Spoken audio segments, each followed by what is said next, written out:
Որոշակի իրողությունները ինձ ամեն դեպքում թույլ չեն տալիս ասել, որ հեղափոխական իրադրություն է ստեղծված։ Խոմեյնին ասում էր հիջաբը հեղափոխության դրոշն է։ Այդ դրոշի դեմ դուրս եկած ցուցարարները միայն հիջաբի դեմ չի, որ պայքարում էին։ Ռազմական քայլը քաղաքական լուծում չէ։ Իսլամական հեղափոխության առաջին սերունդն է դեռևս ղեկավարում եւ սերնդափոխություն տեղի չի ունեցել։ Համասի իրողությունը Թուլացում Հեզբոլլահի իրողությունը նույնպես իրողությունը որոշակի կարելի ասել 8 հոտնուկի որոշակի շոշափուկները էականորեն երբ թուլանում են էական փոփոխություն է բացի այդ իհարկե կարելի է նշել նաև Վենեսուելայի իրողությունը որը նույնպես դիտարկում է այս համատեքստում Այս անգամ ես լիովին համաձայն եմ պարոն Պետրոսյանի հետ մի շարք իրադրություններ ավելի նպաստավոր են դարձնում փոփոխությունների մասին խոսակցությունը Կրոնպրինցի հիշատակումը նորույթ է ինքնին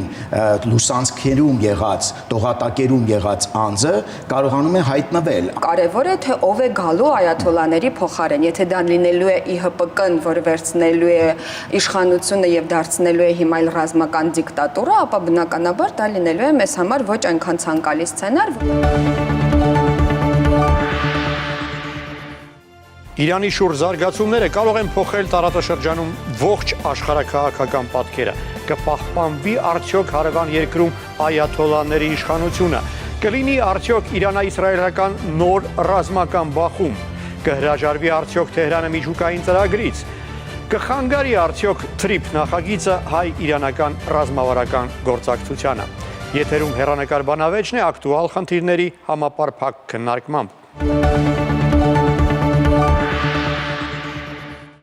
Իրանում հասարակական ցնցումների ալիքը կարծես նվազում է, բայց քաղաքական ճնշումը Թեհրանի վրա Վաշինգտոնի կողմից ել ավելի է ուժեղանում։ Կդիմանա արդյոք իսլամական վարչակազմը այս ճնշմանը եւ ինչպես կազդեն հնարավոր զարգացումները Հայաստանի վրա։ Քննարկմանը հրավիրել ենք քաղաքակրթական մշակութային հետազոտությունների կենտրոնի վերլուծաբան Աննա Գևորգյանին ու հայագիտական հետազոտությունների ինստիտուտի տնօրեն Վահրամ Պետրոսյանին։ Շնորհակալ եմ։ Ոմանք ասում են դե նման բան Իրանում 1000 անգամ պատահել է, այս անգամ էլ կանցնի կգնա, ինչ եք կարծում։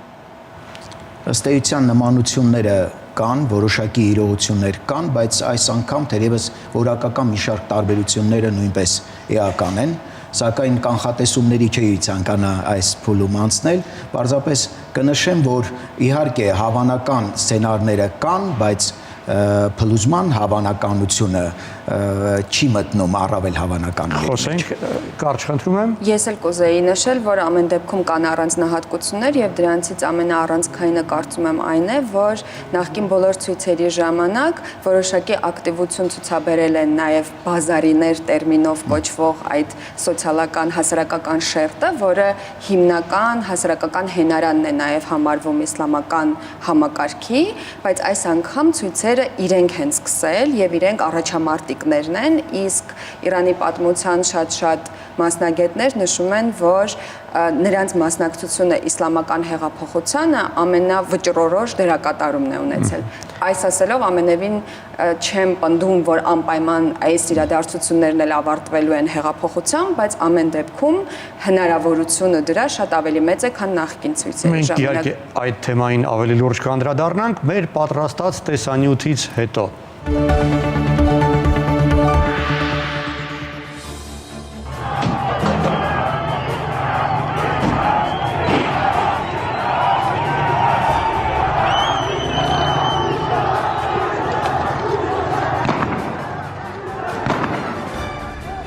Այս կադրերը մի հատված են մեր հարևան Իրանի Իսլամական Հանրապետությունում այս օրերին տեղի ունեցող զանգվածային իրադարձությունների մասին։ Ամեն ինչ սկսվեց անցած տարեվերջին, երբ դարձյալ կտրուկ նվազեց իրանական արժույթի դոլարի նկատմամբ փոխարժեքը։ Վերջին տարիներին իրանական ռիալը արժեզրկվեց շուրջ 20-ից 25 անգամ։ Եթե 2018 թվականին 1 ամերիկյան դոլարը արժեր մոտ 42,000 իրանական ռիալ, հիմա նույն 1 դոլարը արժե 1,2 միլիոն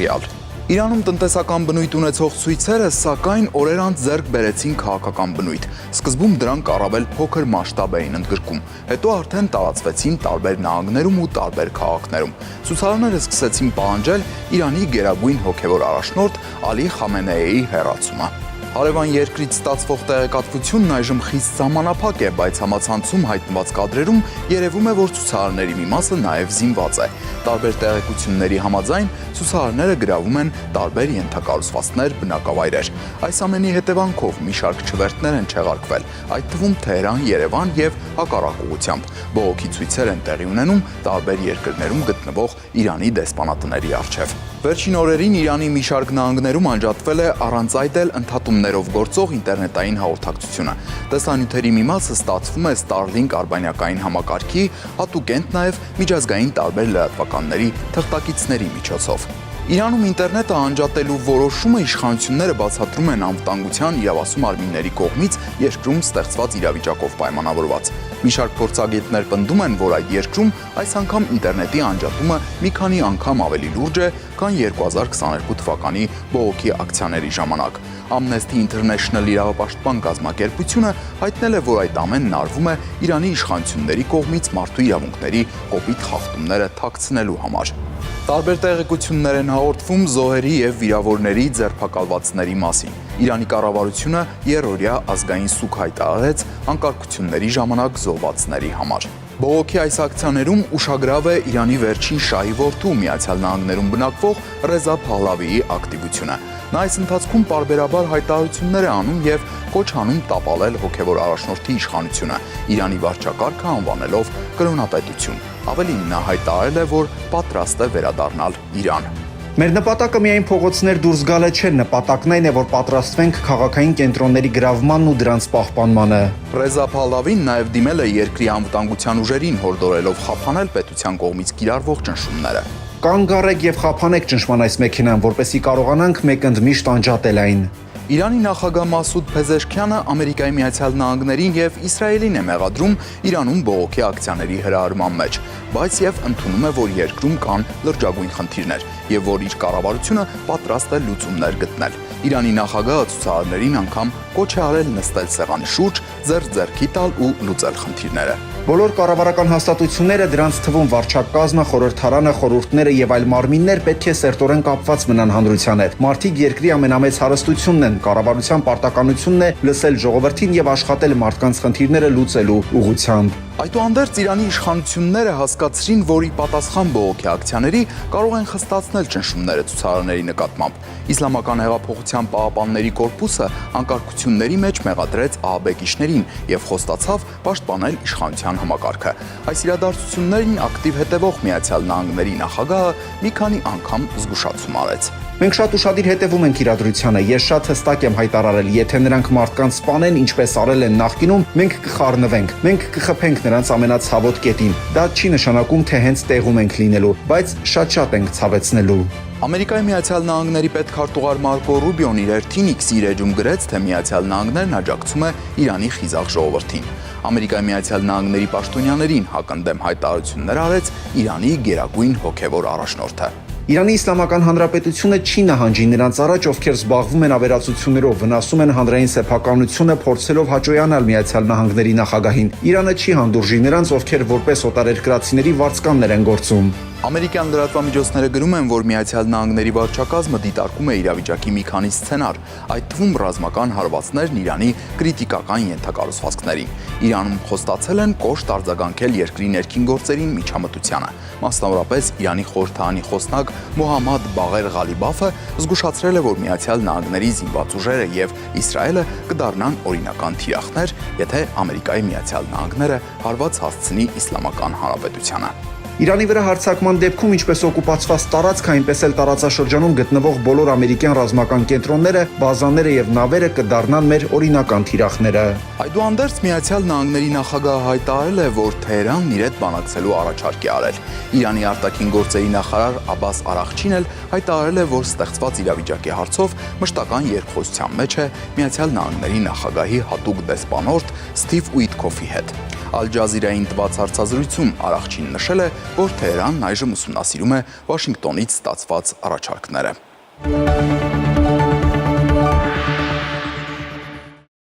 Տեսեք, Աննան տեսանյութից առաջ հիշատակել էր եւ ընդգծել էր կարեւորությունը, որ ի սկզբանե տնտեսական պահանջներ էին առաջ քաշում ցուցարարները, իսկ սովորաբար փորձը ցույց է տալիս, որ հենց տնտեսական գործոններն են ավելի հեշտ մարդկանց հրապարակ բերում։ Նույնիսկ Հայաստանում է այդպես։ Այս իրողությունները իհարկե ունեն որակական մի շարք տարբերություններ, եթե մենք նկատի ունենանք, տեսեք, բազմաթիվ իրողություններ կա, որ իհարկե կարելի է նմանությունները տեսնել, այս ուսանողական տենդենսը մեծ քաղաքներում լինելը, հիմա տարածվելը, որ նաև ներառել է պրովինցիաները, գյուղերը եւ այլն, այդ ընդլայնումը, այսպես ասած բազմազանություն նաև օպոզիցիայի, որ ընդգրկում է ընդդիմախոսների եւ այլն, բայց նաև կուզենայի նշել մի շարք այլ որակական տարբերություններ, որ կային, մասնավորապես կոորդինացիոն իմաստով, բավականին լուրջ փոփոխություն կա, որովհետև արդեն իսկ Կրոնպրինցի հիշատակումը նորույթ է ինքնին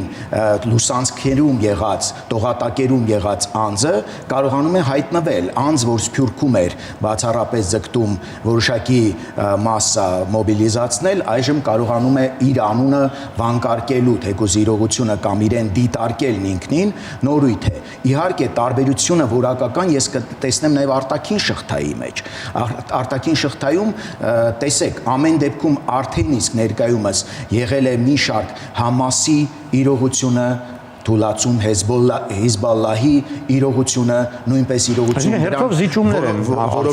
որոշակի կարելի ասել 8 հոտնուկի որոշակի շոշափուկները էականորեն երբ թուլանում են, էական փոփոխություն է։ Բացի այդ իհարկե կարելի է նշել նաև Վենեսուելայի իրողությունը, որը նույնպես դիտարկում է այս համատեքստում, այնպես որ մի քանի իրողություններ որ կան, նույնպես բերում են, երբևիցե այդքան իհարկե մեկուսացած չի եղել նաև Իրանը եւ պատժամիջոցների խստությունը այդքան ազդակ չեն եղել, իհարկե ֆիսկալ նաև իրողությունը, եթե մենք դիտարկենք, ինչ վերաբերում է հեղափոխական այս կոնտեքստին, ապա վերջերս Քերիմ Սաջադփուրը եւ Գլադստոնը նաև տպագրեցին համապատասխան հոդվածը հեղափոխական իրողությունների հետ կապված 5 այն խոշոր նախապայմանները, որ կարող են լինել, եւ նախապայմաններից մեկը իհարկե նշվում էր նաև կարևորագույն նախապայմաններից մեկը նշվում էր որպես արտաքին բարենպաստ իրավիճակը։ Ահա արտաքին այդ բարենպաստ իրավիճակը կա նաև ընդդիմության այդ diversity կոչյալ այդ բազմազանության իրողությունը, նաև ընդդիմության կարգախոսների հստակեցումը, պարակտվածությունը իշխանության վիճելի է իհարկե, բայց այստեղ որովհետև միայն մեթոդների իմաստով, սակայն որոշակի իրողությունները ինձ ամեն դեպքում թույլ չեն տալիս ասել, որ հեղափոխական իրադրություն է ստեղծված։ Տեսեք, այնուամենայնիվ տնտեսությունից ամեն ինչ սկսվեց, տնտեսությունում իսկապես լրջագույն խնդիրներ են, արդյոք իսկապես դա էր պատճառը այս ալիքի, թե ավելի գլոբալ աշխարհաքաղաքական պրոցեսները պետք է հաշվի առնենք միայն։ Իհարկե վերջին ցույցերի դրդապատճառը տնտեսական էր, ռեալի այդ կարելի ասել աննախադեպ արժեզրկումը ճիշտ է վերջին տարիներին անverջ անկում է ապրում, բայց եթե 25 թվականի հունվարի հետ համեմատենք, ապա 65-70%-ով անկում ապրած արժույթը պարզվոր չէր կարող անդրադարձ չունենալ նաև ընդհանուր դժգոհության վրա։ Բայց կարծում եմ պետք է հաշվի առնել, որ առնվազն 2009-ից սկսած, 2009 հետընտրական մեծ շարժումից սկսած, կանաչ շարժումից սկսած, գրեթե այդպիսի տարի չի եղել, որ որևէ մի դրդապատճառով հասարակության որևէ մի շերտ դուրս չգա փողոց պահանջելու այս կամ այն փոփոխությունները, բարեփոխումները, բայց այդ էվոլյուցիան հետաքրքիր կերպով է զարգացել, որովհետև եթե 2009-ին ցուցարարները դեռևս ասում էին, որտեղ է իմ քվեն, որտեղ է իմ ձայնը, ինչը նշանակում է, որ ընդունում էին քաղաքական համակարգի լեգիտիմությունը եւ պահանջում էին լսելի դարձնել իրենց ձայնը, ապա աստիճանաբար եւ հատկապես 2022 թվականի մարտի ժամանակ, սպանությունից հետո այդ ծագած ցույցերի ժամանակ արդեն հաճախակիացան կոնկրետ ուղերձներ քաղաքական համակարգի դեմ, որովհետև ճիշտ է 2022 թվականի ցույցերը ընդունված է համարել հիջաբի կրման դեմ ցույցեր, բայց պետք է հաշվի առնենք, որ հիջաբը դա խորհրդանիշ է, սիմվոլ է։ Խոմեյնին ասում էր հիջաբը հեղափոխության դրոշն է։ Այդ դրոշի դեմ դուրս եկած ցուցարարները միայն հիջաբի դեմ չի, որ պայքարում էին, այլ վիճարկում էին առհասարակ քաղաքական համակարգի նպատակահարմարությունը։ Այս անգամ ես լիովին համաձայն եմ պարոն Պետրոսյանի հետ, մի շարք իրադրություններ ավելի նպաստավոր են դարձնում փոփոխությունների մասին խոսակցությունը։ Պարտադիր չէ, որ այդ փոփոխությունը հենց ֆորմալ առումով լինի քաղաքական համակարգի փոփոխության իմաստով լինի, բայց այն հանգամանքը, որ օրինակ նույն ցուցարարների ներառականությունը ապահովում է նաև այն հանգամանքը, որ լոզունգները շատ ավելի ներառական լինեն եւ Իրանի ներսում եւ Իրանից դուրս, երբ օրինակ Իրանի ներսում ասում են որտեղ է իմ քվեն, դա այնքան էլ գրավիչ լոզունգ չէ Սփյուռքում ապրող իրանցիների համար, որոնք առհասարակ մերժում են քաղաքական համակարգը, բայց երբ համընդհանուր կարգախոս է հանուն Իրանի կարգախոսը, դա թույլ է տալիս ներառական դարձնել այդ կարգախոսը բոլորի համար։ Ես նաև կուզեի նշել, որ շահի որդու գործոնը իսկապես այս անգամ նույնպես շատ կարևոր է, որովհետև անգամ եթե քիչ է հավանականությունը, որ նա կգա իշխանության, առնվազն որպես մոբիլիզացիոն գործոն իսկապես նրա դերակատարությունը զգալի է այս անգամ։ Դե կվտանք, որ հակառակն էլ կարող է լինել, վանել ոմանց։ Մենք անպայման խոսենք, ինչպես Վահրամը արտահայտվեց կրոնպրինցի մասին, իսկ առայժմ ինչ այդ խոսենք արտաքին գործոնների վրա, որոնք ակնհայտ է, որ ազդում են եւ Իսրայելը, եւ Միացյալ Նահանգները, եւ Եվրոպան։ Դե իշխանությունները խոսում են պատրաստված գրոհայիններ արևմուտքից ուղարկելու մասին, իսկ իրականությունը որն է։ Մենք գտնում ենք ներկայումս ինֆորմացիոն վակուումում, բայց այն ինչ թույլ է տալիս մասնագիտական տեսանկյունից, կոնկրետ Աննայի դեպքում Իրանագետի, իմ որպես ռեգիոնալիստի այս կոնտեքստում կարող ենք հավաստել, որ իրականում կան ցանկալի եւ անցանկալի սցենարներ որոշակի ուժերի համար։ Ես գտնում եմ, որ իհարկե շատ է շահարկվում հարվածների իրողությունը, ամերիկյան հարվածների իրողությունը, բայց պետք է նկատի ունենալ մեկ իրողություն, որ ռազմական քայլը քաղաքական լուծում չէ։ Այն է հարվածի իրողությունը ամերիկյան կողմն էլ հասկանում է, որ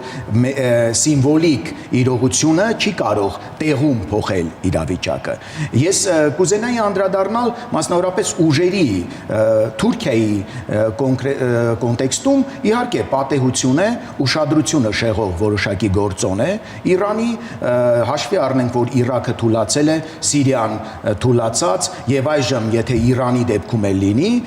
իհարկե հնարավորությունները մեծանում են, բայց մյուս կողմից նաև Թուրքիան շահագրգռված է կայունության գործոնի մեջ, քանի որ մարտահրավերները նույնպես կան, եւ այդ մարտահրավերները եթե էթնիկական զատում լինի, ապա քրդականն է անհանգստացնում, եթե հումանիտար աղետ է, ապա բոլորովին այլ իրողություն է նույնպես անհանգստացնում է։ Թվում է թե Ադրբեջանի դեպքում էլ շահագրգռվածությունը մեծ է, մեծ պատուհան է բացվում, ինչպես իրենք են նշում հնարավորությունների պատուհան, բայց լինի դա մեծ Ադրբեջանի իրողություն, լինի դա կրկին Հայաստանին շրջափակելու էլ ավելի այսպես հեգեմոն դիրքերից, բայց մյուս կողմից այդ ալիքը, որ կրոնական ալիքը կարող է գալ եւ բացի այդ կրիզիսային հոգեվարքային վիճակում պետությունները ավելի վճռական են լինում եւ դրանից չեմ կարծում, որ Ադրբեջանը կարող է այդ ռիսկերին դիմագրավել։ Իհարկե կարեւոր է նաեւ դիտարկել իսրայելական գործոնը, իհարկե Իսրայելի դեպքում նույնպես փոփոխությունները տարբեր սցենարներ կան եւ ոչ բոլոր սցենարներն են ընդ որում թուլացման մեջ շահագրգռված լինելով որոշակի սցենարներ կան, որոնցում Իսրայելը ինքն էլ շահագրգռված չէ։ Ռուսաստանի Դաշնության համար որքան էլ որ բարդ լինեն հարաբերությունները Իրանի հետ, այնուամենայնիվ բարդ գործընկերային հարաբերություններ են, ոչ այսպես ախոյանների։ ԱՄՆ-ի դեպքում ԱՄՆ-ը բնականաբար իհարկե մենք պիտի հաշվի առնենք, որ ռազմավարության կոնտեքստում ազգային անվտանգության ռազմավարության հիմնական հակառակորդը ՉԺՀ-ն է, բայց ինչպես նշում էր ժամանակին, ինչպես նշում են ամերիկյան էքսպերտները, եթե մերձավոր միջին արևելքում ինչ որ բան չեք հասկանում քայլերի դեպքում, փնտրեք Իրանի գործոնը եւ ԱՄՆ-ի համար անչափ կարևոր է եւ այս դաշտում կարծում եմ խաղը դեռ սպասողականը կա, սիմվոլիկ որոշակի հայտարարություններ կլինեն, որ օգնությունը գալիս է այսպես այնպես, բայց նաեւ ներսից որոշակի ազդակների են սպասում։ Աննա, արտաքին խաղացողների դերը այս ամենում որն է։ արտաքին խաղացողների դերն իհարկե կա, բայց ես էլ եմ ուզում նշել, որ մեծամասամբ վերլուծական շրջանակներում երկու տարբեր ծայրահեղությունների գիրկն ենք ընկնում հաճախ, մի դեպքում նշում ենք, որ սա որևէ ազդեցություն չունի, իսկ մյուս դեպքում հաճախ եմ հանդիպում ոչ միայն հայաստանյան, այլ նաև միջազգային վերլուծական շրջանակներում, հատկապես տարածաշրջանի, որ իբրև թե միայն Իսրայելի եւ ԱՄՆ-ի ազդեցությամբ է այն բոլորը, ինչ տեղի է ունենում Իրանում։ Ուզում եմ մեկ անգամ եւս նշել, որ ես 2009-ից նշեցի կոնկրետ միանման լոզունգների, այսպես ասած, ցույցերի արկայությունը, բայց իրանցի ժողովուրդը երևի 150-200 տարվա փորձառություն ունի ցույցերի միջոցով պահանջներ, քաղաքական պահանջներ ներկայացնելու, եւ իսկապես այս հանգամանքը պետք է հաշվի առնենք։ Ես ուզում եմ անդրադառնալ նաեւ այդ հանգամանքին, թե այդ արտաքին ազդեցությունը որքանով է իսկապես միտված մասնատմանը Իրանի։ Ես համաձայն եմ պարոն Պետրոսյանի հետ, որ առաջին հայացքից կարող է թվալ, որ բոլորին դա այսպես շահեկան կլինի, բայց բոլոր նշածների հետ մեկտեղ պարոն Պետրոսյանի ուզում եմ ավելացնել եւս մեկ հանգամանք, հաճախ համեմատում են Իրանը Սիրիայի, Իրաքի հետ եւ ասում են, որ նույն սցենարով է գնալու, բայց առանձնահատկություններ կան, որոնց արժի է անդրադառնալ։ Նախ այն, որ ի տարբերություն օրինակ Սիրիայի, որտեղ շիա փոքրամասնությունը իշխում էր սուննի մեծամասնության վրա, այստեղ քաղաքական համակարգը այնուամենայնիվ ներառական համակարգ է, սահմանադրությունը էթնիկ փոքրամասնություններ չի ճանաչում է միայն կրոնական փոքրամասնություններ եւ օրինակ Ալի Խամենեին ինքը ազերիախոս իրանցի է, նախագահը, որ ընտրվել է Փեզեշքյանը, նույնպես ազերիախոս իրանցի եւ բոլոր մյուս համայնքները նույնպես այդ համակարգը այս կամ այն չափով իրենցն են համարում։ Բացի այդ, երևի Թուրքմենչայի պայմանագրից սկսած շատ չնչին փոփոխություններ է տարածքային ունեցել Իրանը եւ այս նույն տարածքում ապրող ժողովուրդները բոլորը իրենց այդ երկրի քաղաքացի են համարում, իրանցի են համարում եւ երբ խոսք է գնում անջատողականության մասին, դրանք տարբեր մակարդակների ցանկություններ են, ոչ միշտ է, որ խոսք է գնում անկախ պետության մասին, քրդական օրինակ այդ մասին պարոն Պետրոսյանը վստահ եմ ավելի մանրամասն կասի, քրդական շրջանում օրինակ խոսվում է ինքնավարության մասին եւ դրսում ապրող ընդդիմադիր գործիչներից օրինակ Մարիամ Ռաջավին իր ճանապարհային քարտեզում նշում է, որ ինքն օրինակ դեմ չի քրդերին ինքնավարություն տալ։ Ինչ վերաբերում է ազերիախոս իրանցիների շրջաններին, այս օրերին հետևում էին նաև իրենց կարգախոսներին եւ նրանք մեծամասամբ նույն կարգախոսներով էին հանդես գալիս, ինչ Թեհրանի ցուցարարները, եւ սա նույնպես կարող է մեզ հուշել, որ անջատողականություն ադրբեջանաբանակ շրջաններում չի նկատվում առանձնապես։ Չենք կարող ասել, որ առհասարակ չկա, որովհետեւ այնուամենայնիվ Թուրքիան ու Ադրբեջանը փորձում են այդ կարգախոսներով ազդեցություն ունենալ, բայց ես չեմ տեսնում, որ դա մեծամասնական, այսպես ասած, ցանկություն է։ Հեղափոխությանը առաջնորդ է պետք, այդ դերին մի քանիսն են հավակնում, այդ թվում նաև ձեր հիշատակած Կրոնպրինցը, բայց պարզվում է եւս մի Կրոնպրինց է հայտնվել, հա, այս անգամ Քաջարների դինաստիայի, ադրբեջանական դինաստիայի թագաժառանգ է հայտնվել Բաբեք Միրզան, ով իդեպ վերջերս Բաքվում է եղել եւ Բաքվում հանդիպել է այդ թվում նաև Ադրբեջանի իշխող կուսակցության ներկայացուցիչների հետ։ Այ իր հայտնվելը Ռեզա Փեխլևիի դերակատարումը այս համատեքստում ինչպես է գնահատում։ Բավական հետաքրքիր հարց է, հենց այս իրողության կոնտեքստում կուզենայի գալ ավելի շուտ արևմտյան մտքի տեսանկյունից, միշտ նման իրավիճակներում նշում են, որ կա inspirational leader, այսինքն vocational leader եւ կա organizational leader, որը կազմակերպչական, կազմակերպող, որը տեղում է կարևոր։ Շատ հետաքրքիր է, որ Ռեզա Փեհլևին ինքը իդեպ հենց ռազմական օթաչու ամերիկյան իրողություններին ծանոթ երկար ժամանակ կար, որ Թրամփը կամ այլ նախագահներ չեն էլ հանդիպել իր հետ, բայց որոշակի մոբիլիզացիոն իրողություն եւ առանձնահատկությունը դա էր, որ ամեն դեպքում իր հայտարարությունից հետո որոշակի մոբիլիզացիոն տպավորություն առնվազն եղավ։ Եկեք զգուշ արտահայտենք, որտեղ ես չեմ կարծում, որ իր հայտարարությանը հետևեցին, այլ իներցիոն ձնագնդի էֆեկտը 1-2-ը եւ արդեն ի շարունակականությունը եղավ։ Բայց այն, որ իր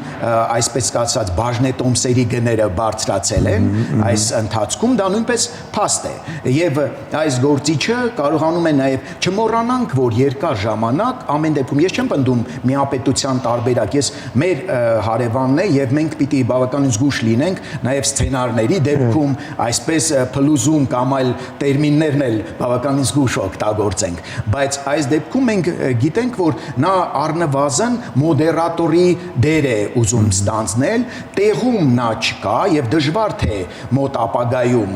գա, որովհետեւ սպասում է պատեհության, բայց այս գործիչը ամեն դեպքում որոշակի հաշվեկշռում կա եւ դիտարկվում են այլ քաջարականի դեպքում իհարկե սա նոր ուղակի այլընտրանք թերստվերելու նաեւ իրողությունը կա, ես այս պահին լուրջ չեմ դիտարկում դա, որովհետեւ բազմաթիվ գործընթացներ Իրանի հատկապես դեպքում այդքան այնպես չի որ գա եւ անդամագրվի այս ցուցակում։ Նախկին գործիչների շատերը զառամյալ են այդ ռեֆորմիստների դեպքում, չմոռանանք որ Փեզեշքյանը ինքն էլ ռեֆորմատորի համբավ ունի եւ այս դաշտում եւ դիտարկումների դեպքում երբ խոսում են իհարկե կրոնպրինց, իդեպ կրոնպրինց նշեցի, բայց նաեւ հիշենք որ 1980-ին ինքը թագադրվել է Եգիպտոսում, հենց 79-ից հետո, այո, 80 թվականին նաեւ թագադրություն է եղել, այո, հոր մայից ֆորմալ լեգիտիմություն այդ իրողությունը ապահովել է ժամանակին, իհարկե ճակերտավոր, բայց կցանկանայի նաեւ դիտարկել այլ իրողությունները, անցումային շրջանի, ինքը նույնպես ըստ էության զգոն է գնահատում իրավիճակը եւ պատրաստ է միապետության այս կոնտեքստն էլ չի դիտարկում։ Թեև երկու ուղղակի ասենք բավական 47 տարի է ինչ հանրապետություն է, ըստ էության միապետություն է եղել, բայց որոշակի գործիչների դեպքում, այսպես ասած ալտերնատիվ, ներսից ամեն դեպքում ռեժիմից նույնպես հավակնորդներ այս պահին թերևս չկան, բայց թուլացման դեպքում կարող են հայտնվել։ Դոնալդ Թրամփը 2 օր առաջ Ռեզա Փեխլևիին անվանել է հաճելի մարդ, բայց ասել է, որ դա դեռևս բավական չէ, որ վստահություն լինի, որ նա ի վիճակի է լինելու առաջնորդել շարժումը։ Իսկ ձեր կարծիքը։ Հա, վերջին տարիներին իհարկե Ռեզա Փեխլևին շատ ակտիվ փորձել է տարբեր սենատորների հետ հանդիպումների, տարբեր համաժողովներին ներկա լինելու, ճանապարհային իր քարտեզը ներկայացնելու միջոցով իրեն դարձնել պոպուլյար եւ այդ հաջողվել է իրեն հատկապես Թուրքիան համայնքներում եւ մի շարք ամերիկյան նահանգներում, իրանական կոնտեքստում իհարկե ձեր նշած մյուս հավակնորդը նույնպես շատ ավելի ֆավորիտ է Ադրբեջանի եւ Թուրքիայի աջակցության շնորհիվ եւ երևի պատահական չի, որ Թուրքիան ու Ադրբեջանը շատ ավելի զգուշավոր են վերաբերվում Ռեզա Փեխլևիի վերադարձի հնարավորությանը, համարելով, որ պրոարևմտյան սահմանադրական միապետության վերականգնումը իրենց շահերին դեմ է եւ իրենց ուզած այդ անջատողական տրամադրությունների տեսանկյունից շատ ավելի նվազ հնարավորություններ կունենան։ Եվ ես էլ կարծում եմ, որ իհարկե ցույցերը սկսել էին առանց Ռեզա Փեխլևիի, բայց մի քանի օր հետո ինքը կարծես թե փորձեց ստուգել, թե ինչքանով կկարողանա համակարգել եւ կոնկրետ ուղղորդում տվեց, այսինքն ժամին դուրս կգաք եւ արձագանքեցին Իրանի ներսում, բայց կարծում եմ իր շեշտադրումը նրա վրա, որ ինքը չի գալու վերականգնի սահմանադրական միապետությունը, այլ գալու է հնարավորություն տալ հանրաքվեի միջոցով որոշել, թե ինչպիսի կառավարման համակարգ են ուզում Իրանում, շատ ավելի գրագետ մոտեցում է, քան մի քանի տարի առաջ իր հավակնությունները այդ լեգիտիմ կառավարիչը լինելու։ Բայց ես մի հանգամանքի վրա էլ կուզեի ուշադրություն դարձնել։ Պարոն Պետրոսյանը հիշատակեց Քարեմ Սաջադփուրի հայտնի հոդվածը, այդ հոդվածի կետերով եթե գնանք, միակ առանցքային բացակայող նախապայմանը դա ճեղքվածքն է իշխանության մեջ, եւ եթե նայենք ցույցերի առաջին օրերին, ես առնվազն ունեի այն տպավորությունը, որ այդ ճեղքվածքը կարող է լինել Փեզեշքյանի եւ Խամենեիի միջև, հաշվի առնելով նաեւ իսկապես տարբեր ճամբարներից լինելը պահպանողական եւ բարեփոխական, բայց նաեւ շատ հստակորեն հռետորաբանությունը տարբերվում էր։ Եթե Խամենեին հենց սկզբից ասում էր, որ սրանք ամերիկյան ազդեցությամբ եւ իսրայելական ուղղորդմամբ նաեւ որոշակի ներդրված մարդկանց միջոցով ցույցեր են, ապա Փեզեշքյանը հենց առաջին օրն ասում էր, եթե կա դժգոհություն հասարակության մեջ, ապա մեղավորությունը սահմաններից այն կողմ պետք չի փնտրել, մեր մեջ է պետք փնտրել։ Եվ մի քանի օր տպավորություն էր, որ այդ ճեղքվածքը կարող է այդպես լինել կառավարության միջոցով, մինչև որ մի քանի օր առաջ Փեզեշքյանը նույնպես հայտարարեց, որ արդար բողոքով ցուցարարների կողքին կան նաև Դաեշի ներկայացուցիչներ։ Բայց ես կարծում եմ, որ դեռևս Փեզեշքյանի կառավարությունը կարող է նույնպես Ռեզա Փեհլևի եւ Ղաջարական դինաստիայի արքայազնի կողքին դիտարկվել որպես այլընտրանքի հնարավորություն։ Հեղափոխությունը առաջնորդի հենց կառավարության ղեկավարը։ Ինչու է դա հնարավոր, որովհետեւ ֆորմալ առումով իսլամական համակարգը դեմոկրատական մի շարք ինստիտուտներ ունի եւ դրանցից ամենաառանցքայինը նախագահի ինստիտուտն է։ Եթե մենք նայենք հիմա իշխող վերնախավում ԻՀՊԿ-ն կլինի, Խամենեի աշխատակազմը կլինի, հոգաբարձուների խորհուրդը կլինի, ամենից լեգիտիմը կարելի է համարել Փեզեշքյանին, որովհետև ուղիղ քվեով ընտրված քաղաքական գործիչ է։ Եթե օրինակ դիտարկենք, որ Արաղչին ավելի խարիզմատիկ է, ավելի շատ արևմտյան կապերով, բայց ինքը չէ, որ ընտրվել է։ Հեղինակավոր գիտնականների կարծիքն եմ լսում, իսկ հիմա ուզում եմ լսել սովորական մարդկանց կարծիքը։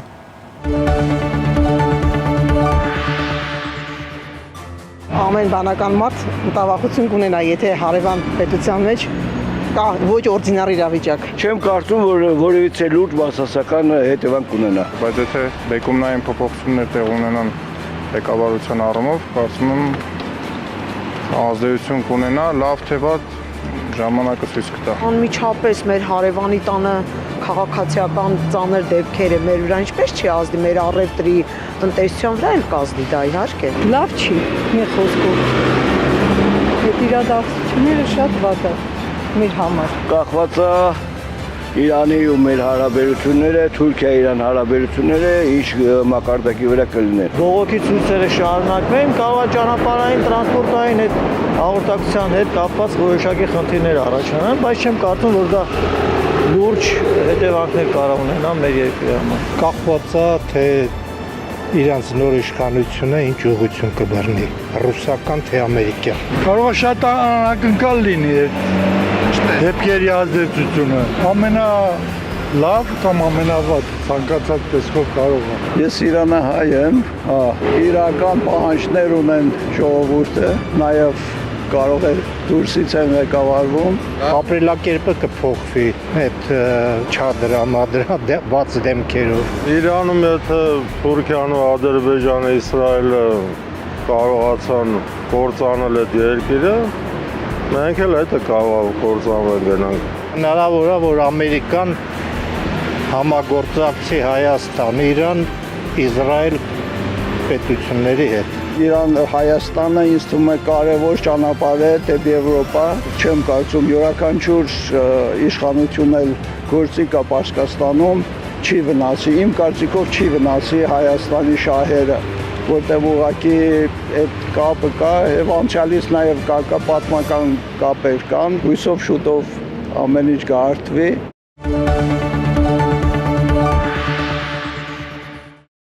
Իսկ հիմա անցնենք ամենակարևոր հարցին, զարգացումների որ տարբերակն է ավելի շատ բխելու Հայաստանի շահերից եւ որ տարբերակը խնդիրներ կառաջացնի մեզ համար։ Ես կցանկանայի մի անդրադարձ կատարել նաև որպեսզի կանխատեսում անենք, նաև պիտի դիտարկենք, որ լոյալության բազան Իրանի իշխանությունները չեն կորցրել դեռ։ Եվ լոյալության իրական բազա ունեն, եւ խոսքը հենց Տիկին Դավթյանի հիշատակած Իսլամական հեղափոխության պահապանների կորպուսն է, 100,000-ավոր բանակ կարելի ասել անդամների մասին է խոսքը, բասիջների մասին է խոսքը, բանակի մասին, որին դեռ չեն ուզում ներգրավել, որովհետև այստեղ կարող է որոշակի վստահելիության իրողություն լինել, բայց այդ նույնիսկ եթե պետության 80%-ն է դեմ լինում, ինչ որ իրողության 20%-ը քաղաքագիտորեն ընդունված է, որ կարող է պայել, իհարկե զարգացման հեռանկար չի ունենա, բայց իշխանությունը չի կորցնի։ Եվ այս դաշտում իհարկե ես կուզենայի նաև հայաստանյան տեսանկյունից, երբ խոսում են, իհարկե մեզ պետք է կայուն, առաջին դատողությունը որ լինում է, կայուն ուժեղ Իրան, որը չմոռանանք, որ Սյունիքի հետ կապված տարբեր իրողություններում այն բացառիկ պետություններից է, որը հայտարարել է, որ պատրաստ է նույնիսկ ուժի գործադրման պահպանել սահմանը, դարպասը դեպի հյուսիս եւ այլն։ Բայց նաեւ պետք է հասկանանք, որ նույնիսկ թուլացած հարևանի դեպքում, ռեգիոնալ տերության դեպքում այս տերությունը ավելի վստահելի եւ ավելի է լսելի լինում մեր ձայնը նման դեպքերում, որովհետեւ կենսական ժամանակային ֆինանսական ռեսուրսը նվազում է եւ նա ավելի է պատրաստ լինում լսել իր կրտսեր գործընկերոջը, առավելևս եթե կենսական խնդիր է ծագում։ Հիմա ինչից մենք պետք է ձգտենք խուսափել, իհարկե ազդեցության ռեսուրս չունենք, բայց այն մեզ համար ես կնշեմ անցանկալի սցենար։ Իհարկե պարակտում մասնատումը միանշանակ անընդունելի տարբերակ է, որը ոչ թե ռիսկային եւ տուրբուլենտության գոտի են մեզ գցում, այլ կենսական մեր շահերի կոնտեքստում մի կողմ պիտի դնենք։ Մենք պիտի նաեւ բացառենք իհարկե ծայրեղ թուլացած այնպիսի իրավիճակը անկայունության նույնիսկ այս ճգնաժամի, որի դեպքում մեր սահմանում, որովհետեւ մենք ունենք էներգակիրների իմաստով, տրանսպորտային հաղորդակցության այս իմաստով, մեր համայնքը, իրանահայ համայնքի իրողությունը, հումանիտար աղետի իրողությունները բացառող այս տարբերակները նույնպես եւ նույնիսկ եթե մենք հիպոթետիկ ենթադրենք, որ իշխանափոխություն է եղել դեմոկրատական այսպիսի ռեժիմի պայմաններում պրոարևմտյանի դեպքում, հաճախ փորձագետները նշում են, որ այս դեպքում նույնիսկ շատ հավանական է չի բացառվում Իրան-Թուրքիա, որովհետեւ ԱՄՆ-Իրան հարաբերությունների կարգավորման դեպքում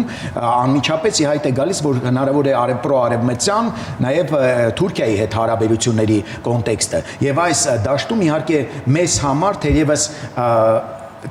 ընդունելի տարբերակը կարգավորումն է որոշակի իրողության ներկա, գուցե նաև ես նշեմ Տիկին Դավթյանի նշած տարբերակը, որ իշխանությունները Փեզեշքյանին հաջողվի դիտարկել որոշակի սցենարներ, երբ ինքը նույնպես իլուր ընդունի այս իրողություններ եւ որոշակի բարեփոխումները անհրաժեշտ են։ Ամեն դեպքում մենք պիտի հասկանանք, որ իշխանությունները կարող են ժամանակ շահել, բայց բարեփոխումները անհրաժեշտ են, որտեղ 86-ամյա հոգևոր առաջնորդի դեպքում, Ղարաբաղի դեպքում, ամեն դեպքում մենք պիտի հասկանանք, որ վաղ թե ուշ փոփոխությունների անհրաժեշտությունը գալու է եւ պատրաստ լինենք որոշակի սցենարների եւ զգուշ քաղաքականության։ Աննա, Հայաստանում Իրանի դեսպանը ակնարկել էր, որ եթե արևմուտքի ուզածը ստացվի, Հայաստանը խնդիրներ է ունենալու, այսինքն իշխանափոխությունը Իրանում պետք է Հայաստանի համար եւս խնդրահարույց լինի, իսկ ձեր կարծիքը։ Դե անկեղծ ասած ես կարծում եմ, որ շատ անհաջող ձևակերպումներով է առհասարակ հանդես եկել նոր դեսպանը Իրանի, ես հուսով եմ, որ դա պարզապես անփորձության արդյունք է եւ կշտկվի դա։ Ես կարծում եմ, որ բարիդրացիական հարաբերություններով երկրներին այնքան էլ, այսպես ասած, հազական չի միմյանց սպառնալիքներ հղել, հատկապես որ պատճառը բոլորովին անհիմն է, մենք ժողովրդավարական եւ ազատ երկրում ենք ապրում եւ չեմ կարծում, որ Հայաստանի կառավարությունը կարող է այս կամ այն մարդուն արգելել որևէ տեսակի ցույց անել, եթե դա խաղաղ ցույց է եւ ներքին գործերի նախարարության հայտարարությունը կարծում եմ շատ կարեւոր պատասխան էր դրան։ Ինչ վերաբերում է հնարավոր ռիսկերին ու սցենարներին, ես կուզեի գալ վերջին դիտարկումից պարոն Պետրոսյանի այն հանգամանքը հաշվի առնելով, որ 86 տարեկան է երկրի հոգևոր առաջնորդը եւ մի հանգամանք էլ ավելացնել։ Փաստացի իսլամական հեղափոխությունից հետո այդ երկիրը ղեկավարել են երկու մարդ՝ Խոմեյնին եւ Խամենեին, մեկը 10 տարի, մյուսն արդեն 30-ից ավել։ Եվ ստացվում է, որ իսլամական հեղափոխության առաջին սերունդն է դեռևս ղեկավարում եւ սերնդափոխություն տեղի չի ունեցել։ Եվ անգամ եթե այս ներքին դժգոհություններն ու տնտեսական բարդ վիճակը ճգնաժամերը տնտեսական չլինեին եւ պատժամիջոցները, միևնույն է դա շատ դժվար իրադրություն էր։ Հիմա պատկերացրեք, որ այդ բոլորը միասին են տեղի ունենում եւ ես համաձայն եմ, որ փոփոխությունները անխուսափելի են։ Իհարկե ամենավատ սցենարը հերացումը մեր շահերին հակասում է։ Տեսեք, ես կարծում եմ, որ կարևոր է, թե ով է գալու այաթոլաների փոխարեն։ Եթե դա լինելու է ԻՀՊԿ-ն, որը վերցնելու է իշխանությունը եւ դարձնելու է հիմա այլ ռազմական դիկտատուրա, ապա բնականաբար դա լինելու է մեզ համար ոչ այնքան ցանկալի սցենար, որովհետեւ գաղտնիք չէ, որ մենք անկախության առաջին իսկ տարիներից միշտ ունեցել ենք այդ զսպաշապիկը Իրանի հետ հարաբերություններում հաշվի առնել մեր հարաբերությունները արևմուտքի հետ եւ հակառակ արևմուտքի հետ հարաբերություններում ունենալ են կարմիր գծերը, որոնք չպիտի հատենք եւ չմտնենք հայ-իրանական հարաբերությունների դաշտ։ Այս հաշվի առնելով ես կարծում եմ, որ վատագույն սցենարը համաձայն եմ դա մասնատված եւ անկարողունակ իշխանությամբ պետություն Իրանն է, լավագույն սցենարը դա ներքին փոփոխություններով առնվազն ոչ հակաարևմտյան բացված տնտեսությամբ Իրանն է, որը մեզ եւ տնտեսական հնարավորություններ կտա եւ ավելի ազատորեն թույլ կտա խոսել մեր հարաբերությունների կարեւորության մասին առանց սահմանափակումներ ունենալու, ել չեմ խոսում հսկայական շուկայի մասին, ել չեմ խոսում, որ մենք բազում համատեղ ծրագրեր ունենք, որոնք առաջ չեն գնում հենց այն պատճառով, որ տնտեսական պատժամիջոցների տակ է Իրանը։ Միջակայքում այդ վատագույն եւ լավագույն սցենարների մի շարք կարող են ձևաչափեր լինել, որոնցից շատ վատ տարբերակ կլինի իհարկե, եթե բռնությամբ ցույցերը ցրելու պրակտիկան շարունակելով Իրանը քաղաքական ճգնաժամերի եւ պատժամիջոցների տակ հայտնվի եւ այդ դեպքում մեզ համար միևնույնն է շատ ավելի դժվար է լինելու բացատրել, թե ինչու են մեր հարաբերությունները կենսականորեն կարեւոր Հայաստանի համար։ Եվ իհարկե շատ կարեւոր կլինի ժամանակը, որի ընթացքում տեղի են ունենալու այդ փոփոխությունները, որովհետև այդ անցումային շրջանը նույնպես կարող է որոշակի ռիսկեր առաջացնել, չմոռանանք նաև հավանականությունը փախստականներ ունենալու, փախստականներ ոչ միայն հայկական համայնքից, այլ նաև առհասարակ Իրանի քաղաքացիներից, որտեղ հավելյալ գիտենք անվտանգության որոշակի մեխանիզմներ պետք է կիրառենք, որ փախստականների անվան տակ նաև կարողանանք դիտարկել մարդկանց, որոնք ուղղորդված օրինակ կարող են գալ եւ մի շարք եւ իհարկե չբացառենք նաեւ այս տեսակ զարգացումներ, որոնք որ այս օրերին եղան, ցույցեր օրինակ դեսպանատան մոտ եւ դժգոհություն ոչ թե իրենց քաղաքացիներից, որոնք ցույց են անում, այլ Հայաստանի իշխանություններից, որոնք թույլ են տալիս այդ ցույցերը։ Անսպասելի մեղադրանք, իսկապես Աննան հիշատակեց Իրանում ապրող մեր հայրենակիցներին, որոնց շահերը եւս իրավունք չունեն անտեսել։ Իրանահայերի մեծամասնությունը ինչ կարծիք ունի, տեղյակ եք։ Իրանահայության մենք կարող ենք նշել այն ներկա վակուումի պայմաններում իհարկե մենք չենք կարող նույնիսկ հստակ պատկերացնել ինչպիսին է իրավիճակը, բայց ես նշեմ այն կարևորությունը, որ ունի իրանահայությունը մեզ համար, իհարկե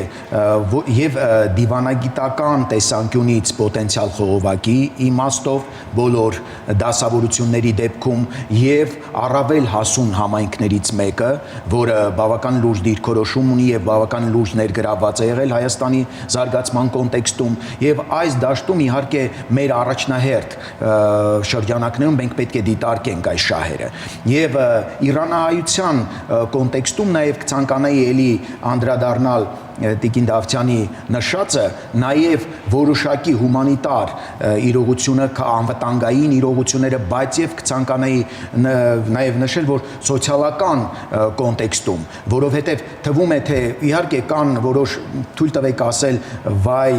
փորձագետներ, որոնք նշում են, որ իրանահայությունը լուրջ ներդրում կլինի մեր ռեսուրսային բազայի, կադրային եւ այլն իմաստով, ամենևին հակված չեմ այդ տարբերակը դիտարկել որպես նույնիսկ ցանկալի տարբերակ, որովհետև այդ համայնքը կայացած համայնք է, դարերի պատմություն ունեցող համայնք է եւ այն խողովակն է, որ լսել է լուրջ ֆիլտրացում անցնելով եւ այդ խողովակը մեծ թույլ է տալիս նույնիսկ երկրագիտորեն մոտենալ հարաբերություններին, բավական լուրջ շփում։ Ի տարբերություն տարբեր այլ համայնքներ, որտեղ իրողությունները այլ են։ Եվ ես կցանկանայի նշել, որ մեր այս դաշտում իհարկե առաջին հերթին մենք պետք է դիտարկենք եւ մեր համայնքի եւ նաեւ մեր հարևանների դիտարկումը ազարիական եւ քրդական այլ կոնտեքստներում, երբ էթնիկ միանգամայն ճիշտ է այնտեղ էթնիկը չի դիտվում, բայց ներկայումս եւ ինչն եմ կարեւորում պարակտման սցենարի բացառման համար, ոչ միայն որ դարերի պատմություն եւ այս կոնտեքստում, այլ նույնիսկ քրդականը, որին մենք նշում ենք, քրդերը երբևիցե չեն դիտարկել անկախության տարբերակը։ Բոլոր շարժումներ, եթե մենք վերցնենք Քուրդիստան դեմոկրատական կուսակցություն Իրանը, Կոմալան վերցնենք Բեժակը, վերցնենք տարբեր այլ կազմակերպություններ, այսինքն Պարտիա Ազադիա Քուրդիստան կամ այլ, բոլորն էլ խոսում են ընդամենը կամ ավտոնոմիայի կամ լայն իրավունքների, հավասարազոր քաղաքացիների լինելու այս մեր բարեբախտությունն այն է, որ այստեղ մենք իրոք վստահելի միավոր ենք։ Աննա, երկու զոհ ունենք համայնքում, այ համայնքում ինչ տրամադրություններ են ընդհանրապես տեղյակ եք։ Երկուսի մասին հաստատվեցին, բայց կարծես թե թվերը մի փոքր ավելի բարձր են եւ սա նույնպես խոսում է նրա մասին, որպես կանոն հայկական համայնքը որպես ազգային փոքրամասնություն փորձել է զերծ մնալ ցույցերին մասնակցելուց, չեմ կարծում թե այս անգամ էլ շատ մեծ ներկայություն են ունեցել ու այդ հանգամանքը հաշվի առնելով, եթե մենք էլ զոհեր ունենք, սա խոսում է նրա մասին, թե ցուցարարների թիվը ինչքան է եղել եւ ցավոք սրտի նաեւ զոհերի թիվը ինչքան մեծ է եղել։ Բնականաբար անհանգստություն կա շատ մեծ եւ ես էլի ուզում եմ նշել, որ ինչ էլ խոսում ենք Իրանի ներսից, միևնույն է այդ տեղեկատվական վակուումը հաշվի առնելով պիտի խոսենք, որովհետեւ շատ լուրջ նաեւ հիմա փորձում են իշխանությունները եւ ուժային կառույցները ստուգել, որ այդ զարտուղի ճանապարհով համացանցը նաեւ չլինի, տեղեկատվություն չփոխանցեն։ Իհարկե շատերը նաեւ մտածում են գոնե ժամանակավոր երկիրը լքելու Հայաստան տեղափոխվելու, մինչեւ որ կհասկանան թե ինչ է կատարվում, բայց ես մի քանի դիտարկում կուզենայի ավելացնել կապված նրա հետ, որ այդ անջատողական շարժումների մասին երբ խոսում ենք հայաստանյան համատեքստում միշտ տարածված է այդ մոտեցումը, որ իհարկե կա դա, բայց առանցքային չի, որ Թուրքիան ու Ադրբեջանն են հակված անջատողական այդ տրամադրությունները են տեղ ունենալ, որովհետև Թուրքիան ինքը, ինչպես պարոն Պետրոսյանը նշեց, վարակը կարող է սահման անցնել։ Այո, որովհետև ազերիախոս իրանցիները եթե ունենան այդ անկախությունը, քրդերը նույնպես դրա մասին խոսելու են, իսկ ինչ է պատասխանելու Թուրքիան իր տարածքում ապրող քրդերի մասին, բայց մի առանցքային հարց կուզեի ավելացնել, որ անջատողական տրամադրությունների ամենառիսկային փուլերը Իրանում եղել են այն ժամանակ, երբ ԽՍՀՄ կամ Ռուսաստանն է ներքաշված եղել այդ տեսակ զարգացումներում։ Եվ այստեղ ուզում եմ նշել, որ ոչ միայն պրոարևմտյան, այլ առնվազն ոչ հակաարևմտյան Իրանը առաջին հերթին Ռուսաստանի շահերին է դեմ։ Իսկ Թուրքիան էլ անհանգստանում է, որ եթե Իրանն էլ հարաբերությունը կարգավորի արևմուտքի հետ, ինքը կդադարի այսպես միանձնյա։ Ես անկեղծ ասած այդ ֆորպոստ տերմինին այդքան էլ հակված չեմ այդպես բնութագրել Թուրքիայի դերը, բայց ամեն դեպքում կարևոր ՆԱՏՕ-ի անդամ գործընկեր երկիր է տարածաշրջանում, իսկ երբ միապետական սահմանադրական միապետություն էր, Իրանը նմանատիպ երկրորդ երկիրն էր, որ ԱՄՆ-ի եւ Իսրայելի գլխավոր դաշնակիցն էր տարածաշրջանում։ Հետևաբար գոնե մի հարցում փորձենք բանավիճել, պարոն Պետրոսյան։ Հետևաբար բանավիճելու ժամանակ չմնաց, շուտ պետք է սկսեինք։ Առնվազն ուզում էի ասել, որ Թուրքիան մի փոքր նաև խանդով է վերաբերվում այդ հեռանկարին, ոչ միայն մտածում է, որ կարող է գործընկերը լինել Իրանը, այլ իր մրցակիցը կարող է լինել։ Իսկ Ռուսաստանն էլ անհանգստանում է, որ բնականաբար նավթային ու գազային շուկայում լուրջ մրցակից կա այդտեղի։ Ցավոք ժամանակն է շատ քիչ, ես ձեզ հիմա երկուսիդ էլ երկու նախադասություն ասելու հնարավորություն կտամ, այ ինչը կուզեք որ հերոստատիտողը հիշի ձեր այսօրվա խոսքից։ Ես կուզենայի նշել մեկ իրողություն, որ հեղափոխությունները տերմինի դեպքում բավականին զգուշ արտահայտվենք, որ նախահեղափոխական իրողություն չէ, եւ հեղափոխությունները որպես կանոն մարաթոն են եւ ոչ թե 100 մետրանոց սպրինտ։ Եվ իհարկե այդ մարաթոնային որոշակի իրողություններ մենք կարող ենք տեսնել կարծես թե որոշակի ցույցերի դեպքում, բայց այս իրողությունը չպետք է բնութագրվի որպես հեղափոխական իրավիճակ, այն ճգնաժամ է, որը կարծում եմ, ինչպես նշեցի, լոյալության այդ բազան Իրանը ունի այս պահին, որպեսզի կարողանա հաղթահարել եւ գնալ այլ ճանապարհով, որոշակի ավելի բարենպաստ, այսպես ասեմ, ռեֆորմները անհրաժեշտ են։ Ձեր ամփոփումը Աննա։ Ես շարունակելու եմ պարոն Պետրոսյանի խոսքը, պարզապես հավելելով, որ նաև Իրանի պատմությունը ցույց է տալիս, որ հեղափոխություններից առաջ շատ քիչ են եղել կանխատեսումները, որ դրանք տեղի են ունենալու 78 թվականի մինչև դեկտեմբերի վերջ, ոչ ոք չէր կանխատեսում, որ լինելու է հեղափոխություն, նրանք ովքեր կասկածում էին, որ կարող է հեղափոխություն լինել, նրանցից գրեթե ոչ ոք չէր ասում, որ դա իսլամական հեղափոխություն է լինելու։ Սա մեկ, եւ երկրորդը ուզում եմ ասել, որ իսկապես այդ ներքին փոփոխություններն էլ կարող են հեղափոխական փոփոխություններ լինել, ինչպես օրինակ սահմանադրական միապետության ժամանակ, երբ Ռեզա Փահլավիի հայրը զգաց, որ կարող է ինչ-որ բան տեղի ունենալ, սպիտակ հեղափոխության այդ բարեփոխումները սկսեց։ Ես պարզապես կուզեի, որ մեր զրույցից հեռուստադիտողը հիշեր, որ ամեն դեպքում այն, ինչ կատարվում է մեր հարևան երկրում, իսկապես շատ կարևոր է, լուրջ առանձնահատկություններով, եւ մենք չենք կարող անտարբեր մնալ եւ չփորձել հնարավոր սցենարները բոլոր քննարկել ռիսկերից խուսափելու համար։ Ինձ մնում է հիշեցնել, որ զրուցակիցներս էին փորձագետներ Աննա Գևորգյանն ու Վահրամ Պետրոսյանը։